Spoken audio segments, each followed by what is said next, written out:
was working for Publicis Mojo. I had been running their PR company for 10 years, sort of had this slightly different idea for it and went to them and said, look, you know, would you consider doing something like this with me? And they said, well, you wouldn't be a shareholder. At that stage, I was like, right, well, I do want to start doing something on my own. We have a really huge success rate.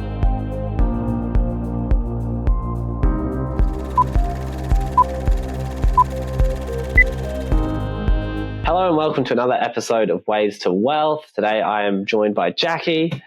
Why don't you give us the too long didn't read about who you are and where you and what you're working on? So I have a public relations company called Lily and Louie after my dogs, and it's for us, it's a boutique agency, and just trying to really do creative things for clients because that's what the press want, you know. And I've got incredible clients, which allow me to do that, which has been great. Nice, awesome. So what was the kind of journey to actually starting it? Like, were you always wanting your own business? Well, look, I did. Yeah, no, that's a really good question because I was working for Publicis Mojo, so the Publicis group, and I had been running their PR company for 10 years. Right. And then sort of had this slightly different idea for it and went to them and said, look, you know, would you consider doing something like this with me? And they said, well, you wouldn't be a shareholder. So I sort of went, right, okay. And then I just so at that stage, I was like, right, well, I do want to start doing something on my own and have the security of picking the brands you want to work with and the people and team and things. So it was, went out on my own. And how long ago was that?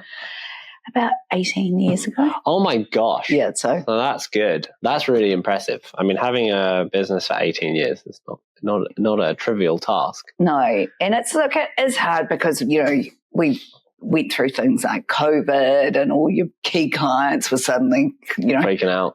They couldn't even operate and they had no revenue and things. So it was a really tough time, you know. Yeah. But then you kind of come back from that and then there's clients that have been, you know, working with you for a long time and then other great things that you get to do, which has been great. Yeah, that's cool. So when you first started it, did you just like do it as on your own or was there anyone that you took on? It was a bit ballsy. I went and had a really expensive office. I don't know why I thought that was a good idea. And so suddenly you just feel that you know, you've got this, you know, $100,000 rent to pay. And that was probably the one thing that I shouldn't have done. But you suddenly realise that you do need to be able to kind of move quickly. And I started with one staff member, and then just have grown it. And it's just, look, it's just, you know, things change a lot depending on your clients. And you know, but I've been great to have you know, fantastic people around me. Nice. I guess, even though it may, in hindsight, you might have considered that a little bit of a mistake. I guess there's a few things around image and PR. Obviously, you know, that would have been probably a motivating factor. But also it probably put a bit of a fire under your bum to make sure that you were bringing in revenue real fast. Totally. It was a thing because, you know, suddenly you've gone from having a big salary to suddenly being, you know, not having that. So, I mean, the business broke even within a year, even with that massive thing. And then I ended up going and buying a building just because it was just so, you know, you're paying so much. And then suddenly when you owned a building, we had EcoStore as a tenant. Right. So that was lucky because they paid most of the mortgage. Oh, nice. You know, so that was savvy. Nice. Is PR changing? Yeah, it is. I mean, I suppose, look, it's been damaged with all the kind of a lot of the media, you know, closing down. So, you know, Discovery. So we would be on the AM show, you know, most weeks with clients, and then obviously radio, newspapers, magazines, and then obviously when that COVID hit, a lot of the publishers, Bauer closed down. There was just so much that happened. But then they all came back. Right. And it's just probably, and look, the great thing here is that the editors ended up buying a lot of their magazines and things. Right. But it's definitely changed. And, all the restructuring happening and things, it's been hard. Yeah. But look, I think the biggest thing for me has been doing creative stuff. So, I went to one of our clients, a Sunday Drive, and he came to me and said, oh, look, we've got Elton John's car. So I was like, okay, that's going to be easy. So we, literally got it, because there was only one TV network. So we got breakfast through to, I had been emailing Mike Hosking's producer saying, look, I really am interested in Mike talking about this.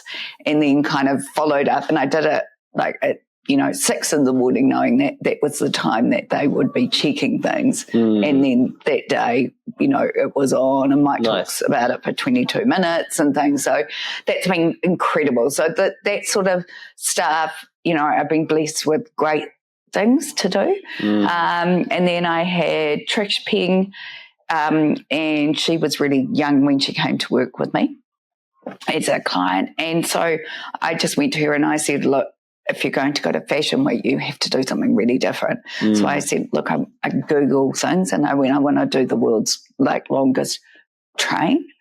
So we worked out how long it had to be, and then we got it, and we got global coverage just because of that, And then I went to her and said, well, the next year we had to do something even more different. So we did a floral dress, and we again got global coverage because it just looked so different. And then I went to Teletrans, and I'm like, look, I just had been Googling and worked out that the highest high tea was in Dubai. And then we worked out the height. And so I just said to them, look, I want to do this in the helicopter, the world's highest high tea. So doing things like that have been incredible because I've got clients that, let me do it. And then I said, we're doing something down at the car racing, doing hot laps. I said, well, that's not really going to get us TV. So I said, why don't we get one of the racing car drivers to chase the helicopter around? So just doing fun things like that, where the media, and then they will talk about the world's highest high tea. We had a 10 minutes talking about on the Friday, and on the Monday when it ran, it was 25 minutes, so it's just creative ideas, do definitely help. Yeah. Do you find that you're working with independents ever now? Yeah. Or is it still very focused on the creative side when you're No, because I do crisis for clients, we will have things, a few clients that I'm always managing that type of thing. And that's the stuff I love because they'll end up, it's just we work through their issues and trying to get through it. And, that's the kind of completely different side of PR. So end up doing everything. But you really like the creative stuff where you can do something that's not been done before. Yeah, definitely. And I think that's kind of how we get, that's how you get the lengthy stuff, which has been great. Yeah. And you were talking about Sydney. Yeah. So we've just had a couple of clients just wanting to go there. So we're just looking at doing something there because it definitely has been a harder time in New Zealand. Yeah. And one of my clients, she's been with me a really long time. She just said, look, we looked at doing something 5 years ago and then COVID hit. Yeah, right. So scuppered it. And that did. So she rang me a couple of months ago, and she said, look, I really think that we should look at doing Sydney again now. And look, retainers are way bigger there. Yeah. And, you know, I mean, there is a lot of competition. Yeah. But just because we've got a good, you know, credentials and, you know, we've done some great things over the years. Yeah. You've got an 18-year track record, which is not easy to obtain. No. So that's cool. Oh, that's wicked. Would you move there? No, you just build I mean, the office. business is very much me. Yeah. But I called it my dog's name because I just didn't want everyone, and, you know, do often have their own names, but I didn't want them to ring and ask for me. So they ring and ask for Lily or Louie. But it's so funny. Yeah. You know, I hear my staff and I'm just laughing. No, Lily's not here, sorry. What dogs are they? So I have a Spoodle and a Lhasa Shih Tzu Bichon. So. Spoodle. What is a Spoodle? So it's a Spaniel and Poodle. Yeah, I've got a Springer Spaniel. My sister has got 2 of those. They're gorgeous. They're awesome. Yeah, but it's nice to have the Poodle because they just bright and don't molt. Yes. Which is good. Yeah, that is good. A friend of mine just had Springer Spaniels / Labradors, brown Labradors. Oh, yeah, they're gorgeous. I'm like totally considering you should getting a second and making it that. Yeah, you need. I think my dog needs a Hugo needs a companion around. I mean, I've got 3 kids as well, so he's got plenty of action. Yeah, but it's still cool, and I think the Labrador Springer mix will be good because he's 6. So I don't think there's going to be quite the energy he used to have. Yeah, no, that's because I think that you need to do it. Yeah, I'll give it a go. I'll see. I've got to negotiate hard here. Yeah, right. But I'll try my best. Yeah, cool. So, like, what, like, smaller businesses or startups that may be looking to do PR, but they're conscious because they might not have product market fit yet, or they kind of may not even be fully clear on their offering. What's the best way for them to approach PR, do you think? So for me, I think it's just being honest and saying, I've got a limited budget. Yeah. And that's what Trish Penn came to me with. And and then over the years I've managed to, you know, she's been doing PR with us for like 10 years and I managed to then start to get her up. But I think it's just been kind of say, you know, the biggest thing is that most clients, you want them to be on a retainer from a business perspective. Yeah. And also just because the media reach out and then we get themes through. It's opportunistic. And things. Yeah. Whereas if you come in with a defined strategy on piece of work, you don't know if the media is really going to be ready for it at that moment. So it's harder. Sometimes. But if it's a law type, the girls, they are just project, the ones that just launched Jacuzzi, and that was incredible.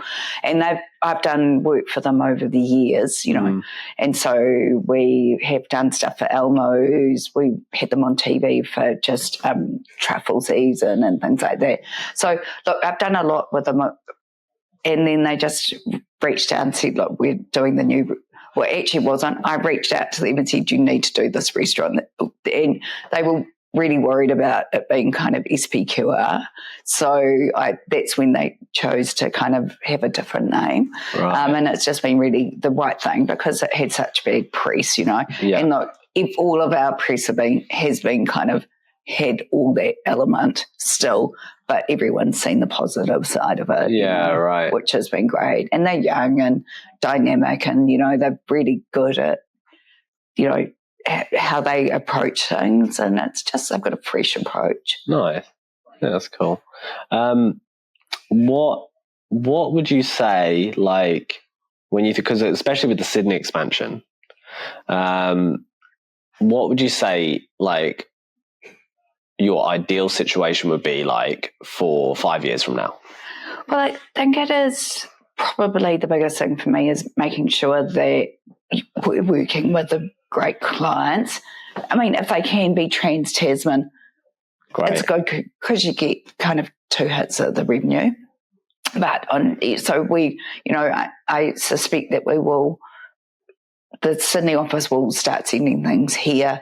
But it's really interesting because I just reached out to one of my old clients that's in Sydney. She's at a different company. And I just reached out and said, look, I'm doing a Sydney office. And she was just really positive about it because you've had that really long relationship. Yeah. And, you know, she was part of the LG brand back then. And look, and it's just like, and she was head of procurement, and you've just great because you've got the relationships, you know. And I have worked with San Pellegrino for a long time, and because you end up kind of doing the top 50 restaurants, you know, you end up with all the head, all of the kind of head people at San Pel and Global and things.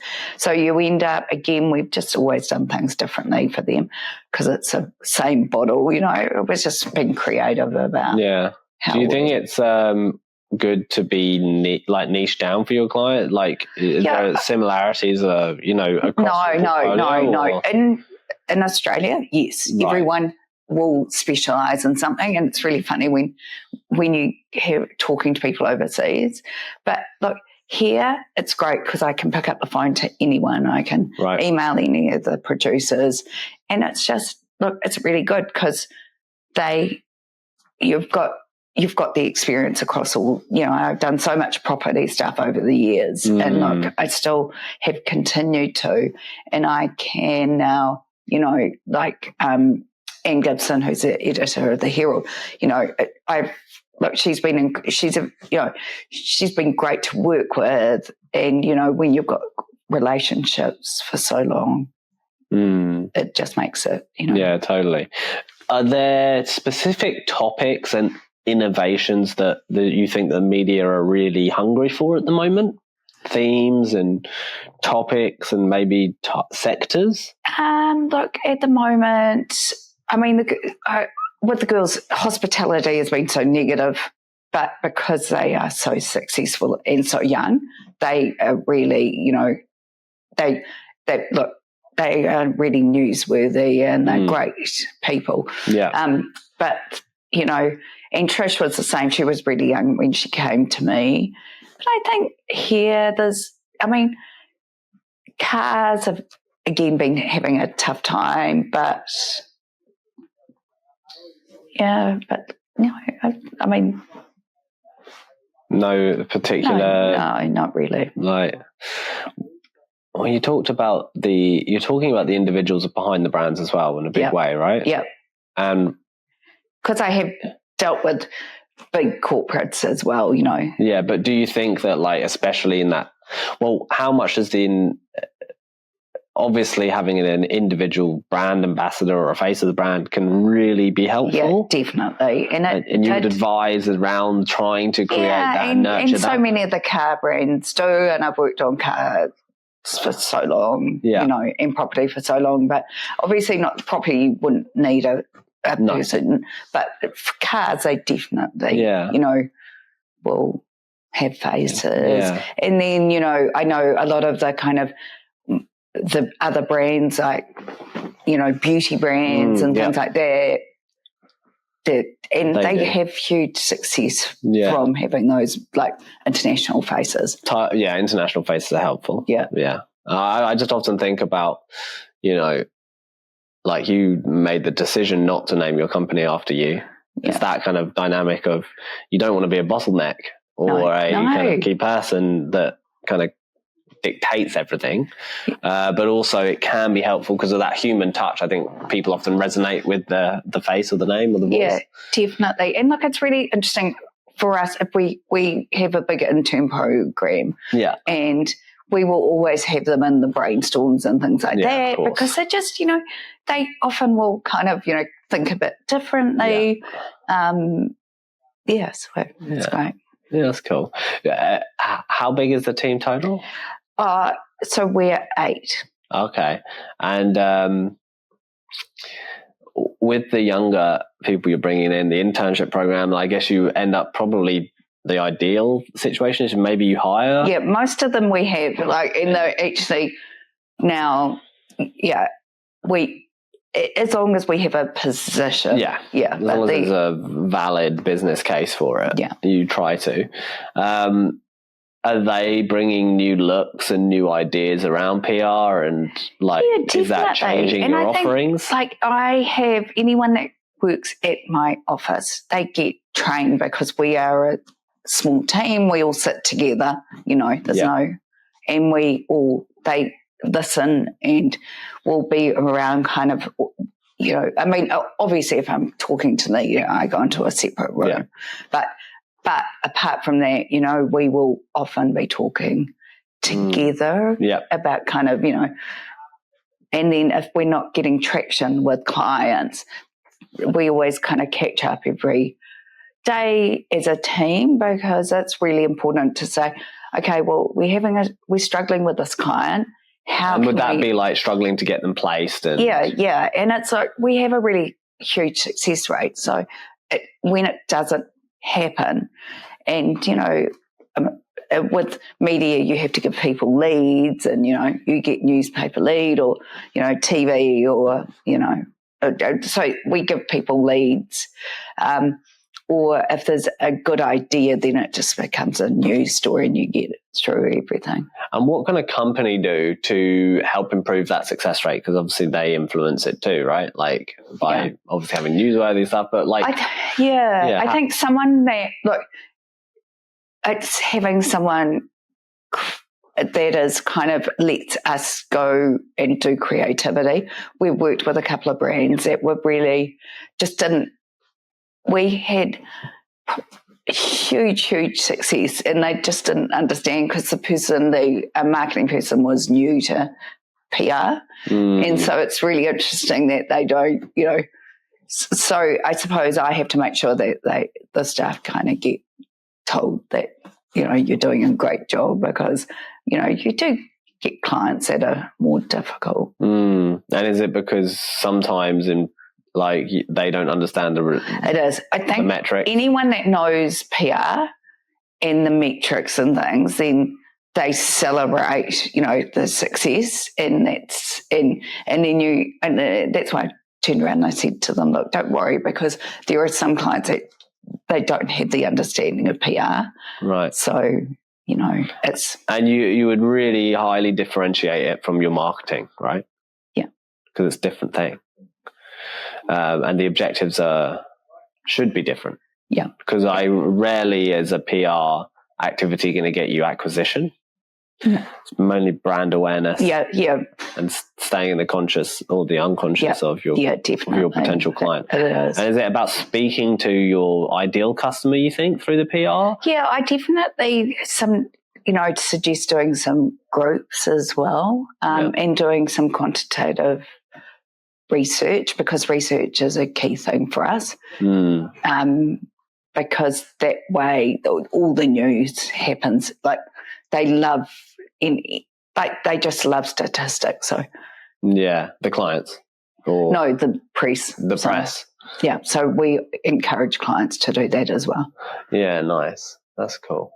Is there a recent or what was you mentioned a few key projects, but what was your favorite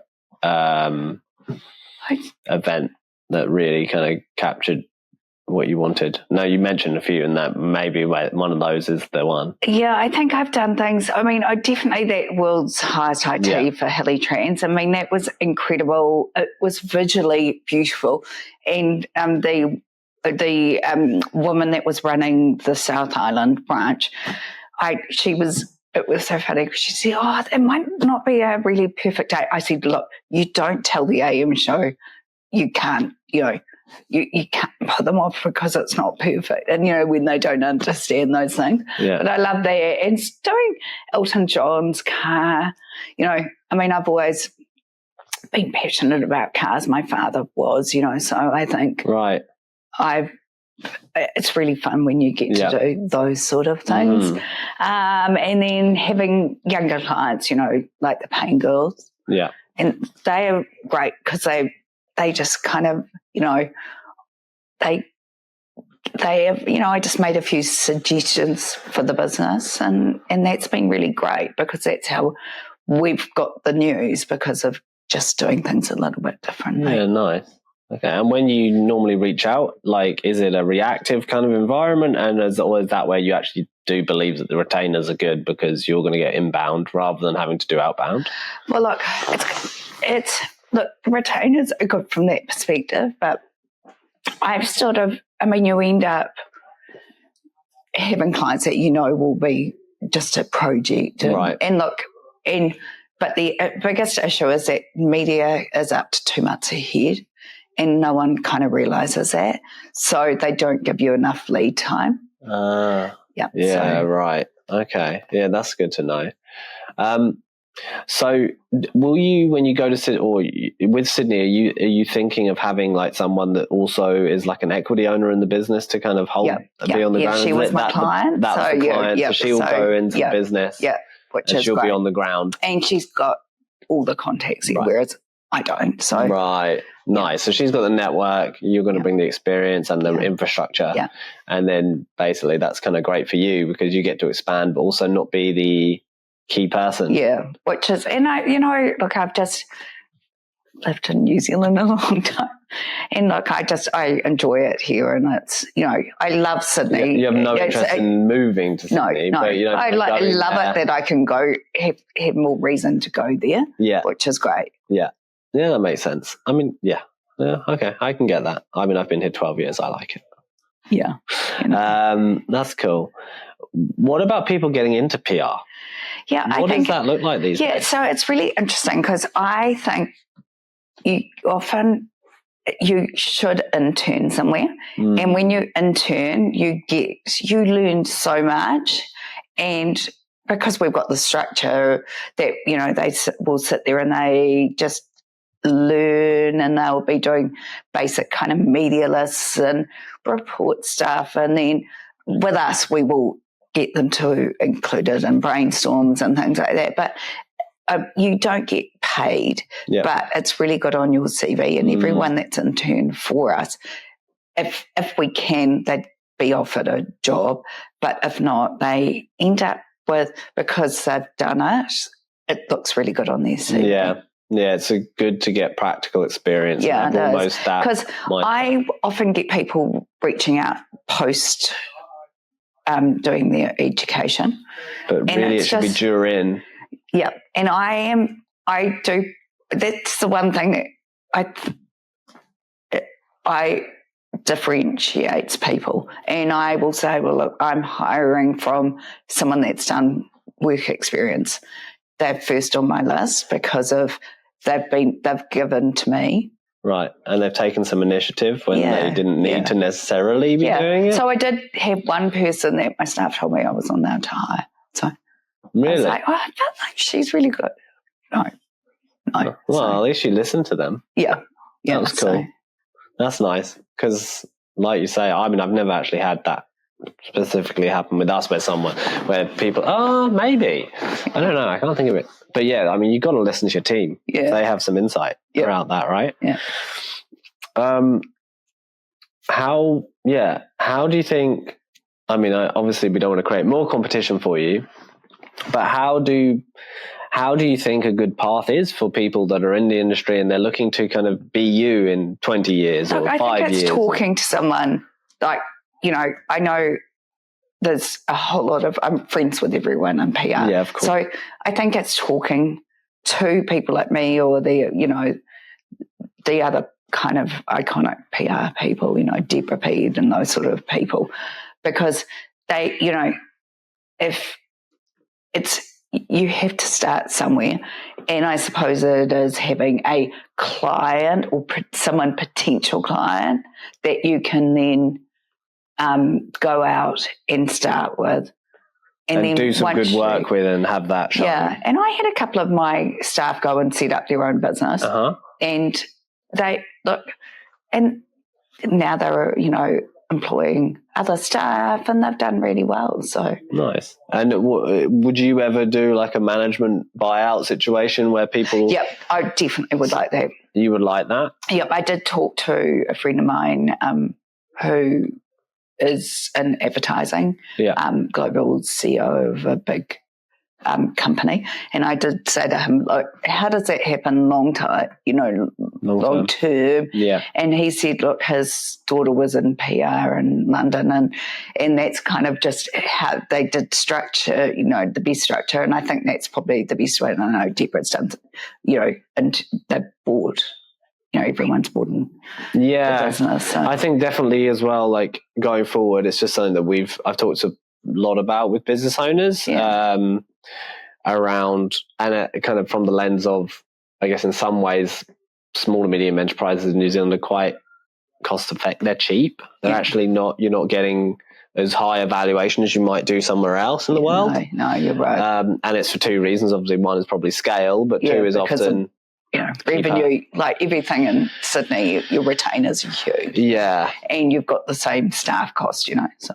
Right. Yeah. Well, that makes a massive difference. Your margins just increase. Yeah. But yeah, that's something that, like, there might not be a natural acquirer, but, someone in your business might love to be an owner. And like for us in our organization, all of our staff are actually on our cap table. That's great. In a small way and, often, but enough where if we're successful, it's going to be meaningful for them. Yeah, which is great. Which is cool. And, our kind of mission and vision is all around believing that everyone deserves the ability to be able to build equity. Yeah. That's something we're really passionate about.